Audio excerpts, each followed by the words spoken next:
अस्सलाम वालेकुम, आप देख रहे हैं GNN और मैं हूँ इब्राहिम पैस्ताता। मैं हूँ सादिया सरवर। हेडलाइंस आपने जानी। बुलेटिन में हमारा साथ देंगे हमजा शफीक भी। बुलेटिन का बाकायदा आगाज़ करते हैं। आगाज़ में आपको बताएं कि हम जुल्म सहते हैं लेकिन बोलते नहीं। शायद हम अपने साथ ही मुखलिस नहीं। नवाज शरीफ के पार्टी इजलास के गिले शिकवे। कहा कि चित्राल वालों को टनल हमने बना कर दी लेकिन वोट उन्होंने जमात इस्लामी को दे दिया। कराची को हमने अमन दिया लेकिन वोट उन्होंने किसी और को दे दिया। कराची वालों जरा अपने गिरेबान में झांको, माजी को याद करते हो। कहा कि 2017 में सब ठीक था, अच्छी भली तरक्की कर रहे थे, अचानक नजर लग गई, हमें हटाकर ऐसे शख्स को सिलेक्ट किया गया जो एक मोटरवे तक नहीं बना सका। किसी ने पूछा तक नहीं कि सुबह तक मुंतखब वजीर आजम शाम को हाई जैकर कैसे बना। सिंध में हमने कोयला निकाला, बिजली उससे बन रही है। नवाज शरीफ कराची में हमने 2200 मेगावाट पावर प्लांट भी कायम किए।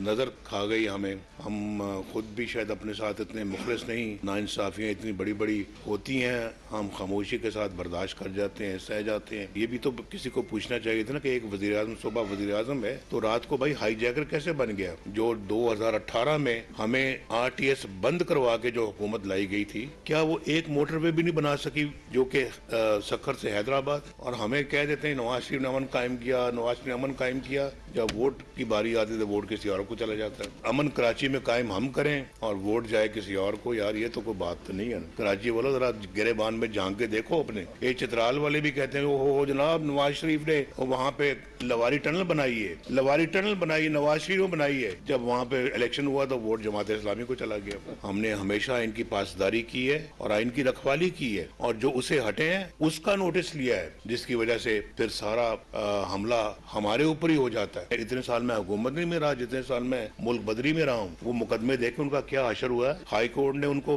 2-3 पेशियों में निकाल के बाहर मारा है। और नवाज शरीफ ने जैसे अपने गिले शिकवे की हैं कराची वालों से और उनका ये कहना था कि हमने कराची में काम करवाया, कराची में हम लेकर आए, कराची में ग्रीन लाइन बसेस शुरू करवाई। इसी पर बात करने के लिए साबिक वज़ीर आला सिंध सैयद मुराद अली शाह हमारे साथ मौजूद हैं। सर, सबके सामने, तमाम पाकिस्तानी के सामने आज कायद मुस्लिम लीग नून नवाज शरीफ साहब ने गिले शिकवे किए हैं और मामला फिर वही है कि सिंध में कोयला हमने निकाला, बिजली उससे बन रही है, ग्रीन लाइन हम दे रहे हैं और कराची वाले वोट किसी और को दे रहे हैं। क्या कहेंगे आप इस बयान पर? बिस्मिल्लाहिर्रहमानिर्रहीम। सबसे पहले तो शुक्रिया मेरा मौक़िफ़ लेने का। मुझे भी मौका मिला मियां नवाज शरीफ साहब का जो स्टेटमेंट दे रहे थे, आई बिलीव वो अपने पार्लियामेंट्री बोर्ड मीटिंग में सिंध में जो कैंडिडेट्स हैं वो ढूंढ रहे हैं, तो उस मीटिंग के दौरान उन्होंने उनको हिम्मत अफजाई देने के लिए कि शायद कोई उनकी तरफ आ जाए और इनकी ये बातें सुन के वो नून लीग के टिकट के लिए अप्लाई करे। तो इसलिए कि ये नून लीग की हालत ये है कि नून लीग को अपने पुराने लोगों में से कोई ऐसा बंदा नहीं मिला जिसको वो नून लीग का सदर बना सके। एक रिटायर्ड पुलिस ऑफिसर को जिसका तजुर्बा किसी यूसी के वार्ड के इलेक्शन लड़ने का भी नहीं है, उसको सूबाई सदर बना दिया। तो उससे वैसे ही सारे नून लीग वाले जो मेरी जिनसे भी बात हुई है बहुत ज्यादा डिसअपॉइंटेड हैं अपनी लीडरशिप पे। अब जो मियां साहब ने बात की है, थरकोल का आपने जिक्र किया, इस पे मैं पहले मेरा ख्याल है एहसन इकबाल साहब ने कहा था और एहसन इकबाल साहब ने उसके बाद ट्वीट भी की थी। अगर आप एहसन इकबाल की ट्वीट देख लें जिसमें उन्होंने सराहा था सिंध हुकूमत को थर के बारे में और ख़ास तौर पे मुझे as chief minister Sindh and उससे पहले जब मैं मिनिस्टर फाइनेंस और मिनिस्टर एनर्जी था थरकोल के लिए। आज भी मियां साहब ने कहा थरकोल के बारे में 50 साल से सुन रहे हैं। मैं फिर उन्हें बताता हूँ, थर का कोयला डिस्कवर 91 में हुआ था जिसको 30-32 साल हुए हैं। मियां साहब उससे पहले सुन रहे थे, तो ये इतना बड़ा अहम कौमी खजाना उन्होंने दिल में छुपा के क्यों रखा। बताते ना सबको कि थर में कोयला है, मुझे ख्वाब में आया है। जब डिस्कवर वो यूनाइटेड स्टेट्स जियोलॉजिकल सर्वे और सिंध कोल अथॉरिटी ने 91-92 में किया और फिर जियोलॉजिकल सर्वे ऑफ पाकिस्तान भी उनके साथ थी। 30-32 साल का था, उसको उनको 50 साल से पता था। उसके बाद मैं कई बार बता चुका हूं कि थर में अगर किसी ने काम किया है तो पहले वो शहीद मोहतरमा बेनज़ीर भुट्टो थी जिन्होंने 10,000 मेगावाट से ऊपर के पावर प्लांट्स के MOU साइन किए थे, जो 97 में पाकिस्तान मुस्लिम लीग नून की हुकूमत ने आके रोल ब्लैक कर दिए। उसके बाद 2008 में काम शुरू हुआ जब आसिफ अली जरदारी साहब, बल्कि पीपल्स पार्टी गवर्नमेंट में आई, फेडरल गवर्नमेंट भी और प्रोविंशियल गवर्नमेंट भी, आसिफ अली जरदारी साहब भी सदर नहीं बने थे, तो उन्होंने कहा दोनों हुकूमतों को कि आप Thar coal and energy board बनाएं। हमने सिंध हुकूमत ने उसको स्पीयरहेड किया, चीफ मिनिस्टर उसके सरबराह थे। वफाक से हमें इतनी मदद मिली इस पूरे काम में कि हमें कहा गया कि सॉवरन गारंटी वफाक ही दे सकती है। उस जमाने में मियां नवाज शरीफ साहब की हुकूमत थी 2013 से 18 में, तो उन्होंने हमें सॉवरन गारंटी दी, लेकिन वो सॉवरन गारंटी भी तब दी जब उन्होंने हमसे पहले लिखवा लिया कि अगर ये हमें पेमेंट करनी पड़ी तो हम सिंध के एनएफसी के शेयर में से ये पैसे काट लेंगे। तो वो गारंटी भी मतलब इसलिए कि वो पेपर पे वफाक ने देनी थी, उन्होंने दी गारंटी सिंध हुकूमत की थी। तो सिर्फ इतनी कंट्रीब्यूशन है। 4 पावर प्लांट्स का इफ्तिताह हुआ है थर के अंदर। 3 पावर प्लांट्स का इफ्तिताह बिलावल भुट्टो जरदारी साहब ने किया है एज चेयरमैन पाकिस्तान पीपल्स पार्टी। चौथी बार मियां शहबाज शरीफ साहब जब प्राइम मिनिस्टर थे तो उन्होंने फॉरेन मिनिस्टर बिलावल भुट्टो जरदारी साहब के साथ चौथे पावर प्लांट का इफ्तिताह किया। तो थर की कहानी तो पहले बार मैं कई बार बता चुका हूँ, एक बार और अब मुझे बतानी पड़गी इसलिए कि मियां साहब को जो है शायद एहसन इकबाल साहब ने सही ब्रीफ नहीं किया। अब आ जाएं बाकी चीजें जो उन्होंने की। उन्होंने बात की कि जी हमने मोटरवे सक्खर तक बना लिया, सक्खर से हैदराबाद क्यों नहीं बना, ये सवाल तो हमें करना चाहिए। उसके बाद वफाकी हुकूमत कभी भी पीपल्स पार्टी की नहीं आई। जो सड़क इन्होंने पिशावर से इस्लामाबाद, इस्लामाबाद से लाहौर, लाहौर से मुल्तान, मुल्तान से सक्खर, ये बनाया वफाकी फंड से। जब सक्खर हैदराबाद की बारी आई तो कहते हैं ये पब्लिक प्राइवेट पार्टनरशिप में करते हैं, ये प्राइवेट सेक्टर बना के देगा हमें। और इस वजह से 10 साल हो गए। और जब फेडरल गवर्नमेंट थी जिसमें हम कोalition पार्टनर्स थे पीपल्स पार्टी, उस वक्त भी मैंने सख्त एतराज किया था कि जी ये पब्लिक प्राइवेट पार्टनरशिप में इतने बड़े अमाउंट की नहीं बन सकेगी सड़क, इसके लिए फेडरल गवर्नमेंट मुख्तस करे फंड्स। और ये रिकॉर्ड पे है, आप कहीं से भी देख सकते हैं। अगर रोडों की बात करते हैं, मुझे बड़ी हैरत भी, थोड़ी सी इस पे अफसोस भी हुआ। एक सड़क है जामशोरों से सेवन, जिसके लिए आधे पैसे सिंध हुकूमत ने दिए थे 7 अरब रुपए, आधे पैसे वफाक ने दिए थे। और वफाकी हुकूमत 3 साल पहले 2 साल मियां नवाज शरीफ साहब की थी PMLN की, फिर 3.5 साल इमरान खान की थी, फिर 1.5 साल हमारी कोalition गवर्नमेंट थी जिसमें हम बहुत कहते रहे, लेकिन वो सड़क अभी तक मुकम्मल नहीं हुई है। जबकि उसी दौरान पंजाब में बेताशा में पंजाब से उधर डेवलपमेंट उससे कोई गिला नहीं है, लेकिन वफाक जो पैसे खर्च करता है वो सिंध को भी बराबरी के पैसे दे, और इसी के लिए हम हमेशा से लड़ते हैं। उन्होंने लॉ एंड ऑर्डर की बात की। Law and order provincial subject है। अगर किसी ने लॉ एंड ऑर्डर पे काम किया, वफाक ने मदद जरूर की है। वक्तन वफाक, हमारी आर्म फोर्सेस, हमारी रेंजर्स, ये सब मदद करती हैं, लेकिन सबसे ज्यादा काम सिंध पुलिस ने किया है, जिसने सैकड़ों की तादाद में शहादतें इस लॉ एंड ऑर्डर को मेंटेन करने के लिए हुई हैं। तो वो अपने सिरे लेना उन शहीदों की जो है कुर्बानी अपने सर लेना मुनासिब नहीं है, उनको जेब भी नहीं देता है। आखिरी बात उन्होंने की थी कराची हैदराबाद मोटरवे की कि हम बनाएंगे। तो मियां साहब से ये पूछना था 2013 से 18 तक क्यों नहीं बना ली, अभी 1.5 साल में क्यों नहीं बना ली। वो एक जो है मोटरवे नहीं, खुद ही उन्होंने माना कि ये मोटरवे नहीं है, तो ये तो आप ही ने तो बनाई थी जो मोटरवे नहीं है। तो ये आज एक नाकाम कोशिश थी सिंध में अपने कैंडिडेट्स को इम्प्रेस करने के लिए, कैंडिडेट्स नहीं एप्लीकेंट्स को इम्प्रेस करने के लिए, भाई आओ हमारे लिए अप्लाई करो टिकट के लिए। लेकिन वो इंतजार कर रहे हैं कि शायद पीपल्स पार्टी से कोई नाराज हो, जो कि पीपल्स पार्टी से कोई नाराज नहीं होगा और नून लीग के लिए टिकट अप्लाई करेगा। अच्छा सर, आखिरी बात उन्होंने तो सिर्फ ये की कि आप लोग अपने गिरेबान में झांके, यानी कि कराची वालों को उन्होंने कहा कि गिरेबान में झांके। सर इनडायरेक्टली आप लोगों की तरफ उन्होंने इशारा कर दिया, इस पर आप क्या कहेंगे? क्योंकि नहीं देखें, कराची बिल्कुल मैं भी कराची का रहने वाला हूँ, मैं भी अपने गिरेबान में झांक रहा हूँ। कराची वालों ने अब अपने गिरेबान में झांक लिया है, इसीलिए पाकिस्तान पीपल्स पार्टी का मेयर मुंतखब हुआ है। और कराची में इंशाअल्लाह ताला इन 2014 के इलेक्शंस में हम एक सबसे ज्यादा सीट्स लेंगे।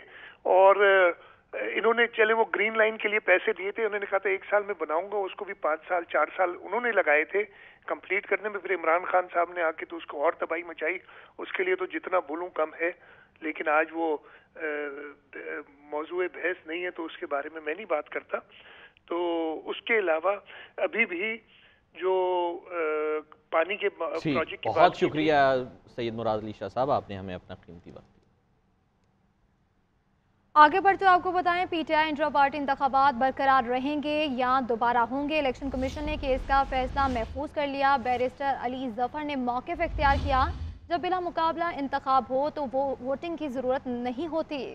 ممبر کے پی نے کہا کہ جب ہم مطمئن ہوں گے تب ہی سرٹیفکیٹ جاری کر سکتے ہیں. اکبر ایس بابر کے وکیل کی جانب سے انٹرا پارٹی انتخابات دوبارہ کرانے کی استدعا. Chairman P T I barrister Gohar کا الیکشن کمیشن سے فوراً سرٹیفکیٹ جاری کرنے کا مطالبہ. کہتے ہیں 22 تاریخ سے قبل سرٹیفکیٹ جاری کیا جائے. الیکشن کمیشن کا کام ملک میں فری اینڈ فیئر الیکشن کرانا ہے. اکبر ایس بابر ایک پلانٹڈ آدمی ہے. انٹرا پارٹی الیکشن کا مسئلہ 1 سال سے زائد الیکشن کمیشن میں پڑا رہا. تمام جماعتوں کے سربراہان کے بیان حلفی پر سرٹیفکیٹ جاری کیے گئے. ہمارا بھی کرتے. 22 تاریخ لاسٹ ڈیٹ ہے نامینیشن پیپر فائل کرنے کے. اگر ہمارے کینڈیڈیٹ اپنے نامینیشن فارم پہ لکھتے ہیں کہ میں پی ٹی آئی سے بلانگ کرتا ہوں اور تب تک آپ ہمارے سرٹیفکیٹ کا اجرا نہیں کرتے تو ایک بہت بڑا رسک ہوگا کہ ہمارے کینڈیڈیٹ پھر ایز انڈیپینڈنٹ کینڈیڈیٹ کے طور پہ آپ مانیں گے، جس سے نہ صرف ملک بلکہ جمہوریت کا نقصان ہوگا. ایک ہارس ٹریڈنگ شروع ہوگی. اس لیے آج بھی ہمارے الیکشن کمیشن سے پرزور مطالبہ ہے ہمارا سرٹیفکیٹ ایشو کرے. جس طرح 175 پولیٹیکل پارٹی کا سرٹیفکیٹ آپ نے ویب سائٹ پہ دیا ہے کہ ہمارا سرٹیفکیٹ ہر صورت ایشو کیا جائے 22 تاریخ سے پہلے. ادھر اسلام آباد کی سیشن عدالت نے بانی چیئرمین پی ٹی آئی اور بشرا بی بی کے مبینہ غیر شرعی نکاح کیس کے جیل ٹرائل کا حکم دے دیا. عدالتی حکم نامے میں کہا گیا کہ نکاح کیس کی سماعت 22 دسمبر کو ڈیالہ جیل پنڈی میں ہوگی. سماعت میں فیملی ممبران اور صحافیوں کو شرکت کی اجازت ہوگی.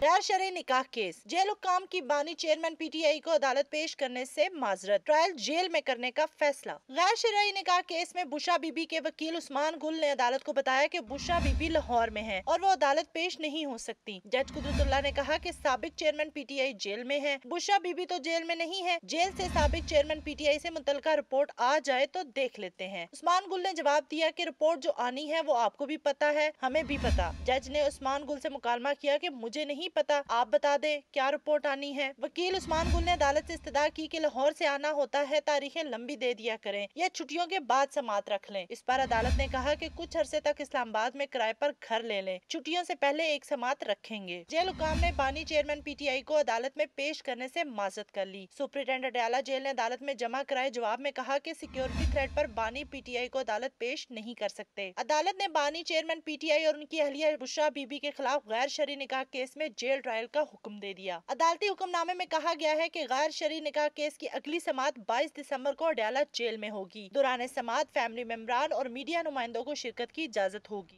بیرسٹر عمیر نیازی نے اڈیالہ جیل کے باہر میڈیا سے گفتگو کرتے ہوئے کہا سپریم کورٹ کا الیکشن ہے سے متعلق حکم نامہ پڑھ لیا ہے، مجھے تاحال باقاعدہ طور پر کوئی نوٹس موصول نہیں ہوا. سپریم کورٹ کے نوٹس پر جواب دوں گا. ہماری پٹیشن الیکشن میں تاخیر کرنے کے لیے نہیں تھی، ہم صرف الیکشن میں لیول پلینگ فیلڈ چاہتے تھے.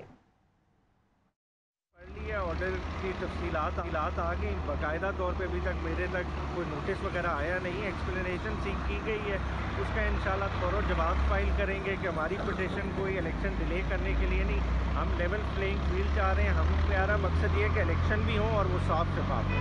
جمہوریت کو جنہوں نے ڈیریل کیا ہے ان ساروں کو تو پہلے پکڑے نا. بات ہے پرویز مشرف کو ہم نے کچھ جانے دیا اپنے ہاتھوں سے، ٹھیک ہے. ضیاء الحق کا ہم کچھ نہیں کر سکے، ایوب خان کا کچھ نہیں کر سکے. اگر میری طاقت زیادہ ہے تو پھر دیکھنے والی بات ہے. ابھی تک آپ کو توہین عدالت کا نوٹس نہیں ملا؟ ابھی تک. لاہور ہائی کورٹ میں بانی پی ٹی آئی کے خلاف توہین الیکشن کمیشن کیس میں جیل ٹرائل کے خلاف کیس کی سماعت. بانی پی ٹی آئی کے وکیل کی عدالت سے فریقین کو نوٹس کرنے کی اپیل. عدالت نے ریمارکس دیے کہ ہمارے کندھے بڑے نازک ہیں اور اتنا بوجھ نہیں اٹھا سکتے. ہم جو حکم آپ لینا چاہتے ہیں وہ معاملہ ہمارے سامنے ہی نہیں ہے. آپ کیسے اس درخواست پر تاریخ مانگ رہے ہیں جو ابھی فائل ہی نہیں ہوئی. عدالت نے کیس کی سماعت ملتوی کر دی ہے. تو خبر یہ ہے کہ آئندہ عام انتخابات میں 12 کروڑ سے زائد افراد ووٹ ڈالنے کے لیے اہل قرار. الیکشن کمیشن نے ووٹرز فہرستیں جاری کر دی. ملک بھر میں رجسٹرڈ ووٹرز کی تعداد 12 کروڑ سے زائد. پنجاب میں 7 کروڑ 32 لاکھ سے زائد، سندھ میں 2 کروڑ 69 لاکھ سے زائد ووٹرز، خیبر پختونخوا میں 2 کروڑ 19 लाख से ज़ायद, बलूचिस्तान में 53 लाख से ज़ायद, जबकि इस्लामाबाद में 10 लाख से ज़ायद हैं। 2007 के बाद पहली बार मर्द और ख़वातीन वोटर्स की तादाद में फ़र्क 1 करोड़ से कम रह गया है। ब्रेक के बाद आपको बताएं, कराची के इलाके माड़ीपुर मच्छर कॉलोनी में गैस भरने वाली दुकान में सिलेंडर धमाके से 2 मंजिला इमारत ज़मीन बोस हो गई है। भारी मशीनरी की मदद से इमदादी कार्रवाइयाँ इस वक्त जारी हैं। मजीद क्या सूरत हाल है बताएंगे हमारे नुमाइंदे साकिब आलम। हाँ जी, बहुत शुक्रिया। मैं इस वक्त मौजूद हूँ माड़ीपुर मच्छर कॉलोनी में, जहाँ आपसे कुछ देर कबल गैस सिलेंडर का जो है वो ज़ोरदार धमाका हुआ है और धमाके के नतीजे में जो 2 मंजिला इमारत थी वो ज़मीन बोस हुई है। इस वक्त रेस्क्यू की कार्रवाइयाँ जारी हैं। हैवी मशीनरी भी यहाँ पर पहुँचा दी गई है जिसके मदद से मलबा जो है वो हटाया जा रहा है। हमारी बात हुई है यहाँ पर मौजूद अफराद से, तो उनका यही कहना था कि दुकान से जो है वो गुज़िश्ता काफ़ी अरसे से गैस की लीकेज हो रही थी, जिसकी शिकायत भी जो है वो दुकान की गई थी, ताहम उसके बावजूद भी जो है लीकेज को ख़त्म नहीं किया गया। आज ये अफसोसनाक वाक़या पेश आया है जिसके अंदर जो है अब तक 3 अफराद जाबाग हो चुके हैं, जबकि जो वाक़े के अंदर 10 अफराद शदीद ज़ख्मी हैं, उनकी हालत भी तशवीशनाक बताई जाती है, जिनको सिविल अस्पताल के अंदर तिब्बी इमदाद फराहम की जा रही है। जी, हम खबर आपको देंगे। निगरान वज़ीर आज़म अनवारुल हक काकड़ की बरतानिया के बड़े अखबार टेलीग्राफ में अहम तहरीर। वज़ीर आज़म ने टेलीग्राफ में लिखा कि पाकिस्तान में गुज़िश्ता दहाइयों के दौरान तकरीबन आयरलैंड की आबादी के बराबर तारिकीन वतन आ चुके हैं। इसी पर मज़ीद बात करते हैं औरंगज़ेब काकड़ से। जी औरंगज़ेब, बताइएगा इस हवाले से। निगरान वज़ीर आज़म की जानिब से बरतानवी अखबार टेलीग्राफ में जो है वो गैर कानूनी तारकीन वतन पर जो है उन्होंने एक तहरीर लिखा। इस हवाले से तहरीर के अहम मतन में ये भी कहा गया वज़ीर आज़म की जानिब से कि पाकिस्तान में गुज़िश्ता कई दहाइयों के दौरान तकरीबन आयरलैंड की आबादी के बराबर तारकीन वतन आ चुके हैं, जबकि पाकिस्तान में जो है वो मेहमान नवाजी की जो है वो DNA उनमें शामिल है। तो इस हवाले से निगरान वज़ीर आज़म बात करने के लिए डॉक्टर कमर चीमा साहब हमारे साथ मौजूद हैं। डॉक्टर साहब, बहुत शुक्रिया आपके कीमती वक्त का। सर, एक अहम मौक़िफ़ था जिसको इंटरनेशनल लेवल पर उठाने की बहुत बेहद ज़रूरत थी और आज इस हवाले से एक आर्टिकल भी छापा गया है टेलीग्राफ में, जिसमें निगरान वज़ीर आज़म ने इस बात को हाईलाइट किया है कि पाकिस्तान ने आइलैंड की आबादी से ज़्यादा लोगों को संभाला है और उनको रिहाइश दी है, हर तरह की सहूलत दी है। क्या कहेंगे आप? बहुत शुक्रिया। देखिए जी, ये बड़ी इंपॉर्टेंट डेवलपमेंट है कि प्राइम मिनिस्टर ऑफ पाकिस्तान ने, क्योंकि जब भी पाकिस्तान अफगानिस्तान की अथॉरिटी से कंप्लेन करता था कि वहाँ पे जो लोग हैं वो दहशतगर्दी करवा रहे हैं पाकिस्तान में और जो ग्रुप वहाँ पे मौजूद है और बहुत सारे जो अफगानी है वो यहाँ पे सुसाइड बॉम्बर्स पाए गए हैं, तो वो कहते थे put your house in order. तो अब प्राइम मिनिस्टर ऑफ पाकिस्तान और पाकिस्तान की गवर्नमेंट ने यह फैसला किया है कि हम अपने घर को ठीक करेंगे और अपना जो जिसे कहते हैं ना घर में जो मामलात है, जो चीजें खराब है वो ठीक करेंगे। तो ये बेसिकली अफगानिस्तान की रिक्वेस्ट के ऊपर और उनकी सजेशन के ऊपर गवर्नमेंट ऑफ पाकिस्तान ने ये फैसला किया है। और दूसरी बात ये है कि आप इटली में देखें जॉर्जिया मेलोनी, आप ऑस्ट्रेलिया, आप फ्रांस में देखें एमैनुअल मैक्रोन, बर्तानिया में देखें ऋषि सुनक, सबने फैसला किया हुआ है कि हमने इलीगल लोगों को नहीं रखना क्योंकि ये उनके लिए नेशनल सिक्योरिटी थ्रेट है। इन अ सेम फैशन पाकिस्तान की अथॉरिटीज भी ये समझती हैं कि हम ऐसी इतनी बड़ी तादाद में इलीगल लोगों को नहीं रख सकते, इससे पाकिस्तान की जो नेशनल सिक्योरिटी है वो एट स्टेक है। इसका ताल्लुक जो है एक बड़ी तादाद में लोगों का जिनके पास ID कार्ड मौजूद नहीं है, वो पाकिस्तान की इकोनॉमी पे तो बोझ बनते ही बनते हैं, लेकिन वो बड़ी बात जो थी उनकी इकोनॉमी नेशनल सिक्योरिटी इशू है। जी सर, इन जो गैर कानूनी मकीम अफराद थे उनकी वजह से पाकिस्तानी मईशत के तौर पर भी काफ़ी ज़्यादा नुकसान पहुंचा और लॉ एंड ऑर्डर की जो सूरत हाल थी उसको भी बहुत ज़्यादा नुकसान पहुंचा। आपको नहीं लगता कि जो हमसाया ममालिक की जानिब से बयानात आते हैं, आज तो एक अच्छा बयान सामने आया जिसमें उन्होंने इस बात की तस्दीक कर दी कि पाकिस्तान को अनस्टेबल करने की ख्वाहिश रखने वाले कुछ मिलिटेंट ग्रुप्स जो हैं वो हमसाया मुल्क के अंदर हैं, लेकिन आपको नहीं लगता कि हमसाया मुल्क को भी अब कुछ ख्याल करना चाहिए और उनको फराग दिली के साथ ही दोबारा एक्सेप्ट करना चाहिए जिस तरह उन लोगों को फराग दिली के साथ पाकिस्तान ने एक्सेप्ट किया? डॉक्टर साहब, क्या आप हमें सुन पा रहे हैं? औरंगज़ेब काकड़ हमारे साथ मौजूद हैं और औरंगज़ेब काकड़ से जानते हैं। औरंगज़ेब काकड़, बताइएगा और किन किन मौज़ूआत पर अफ़गानिस्तान को लेकर और जो इस वक्त गैर कानूनी मकीम तारिकीन वतन पाकिस्तान में थे उस हवाले से लेकर नुकात के ऊपर रोशनी डाली गई है इस अहम तहरीर में? औरंगज़ेब काकड़, क्या आप हमें सुन पा रहे हैं? औरंगजेब से भी दोबारा राबिता करने की कोशिश करेंगे। निगरां वज़ीर आज़म अनवर उल हक काकड़ की बरतानिया के बड़े अखबार टेलीग्राफ में अहम तहरीर सामने आई है, जिसमें उन्होंने गैर कानूनी तारकीन वतन के हवाले से मामले पर रोशनी डाली।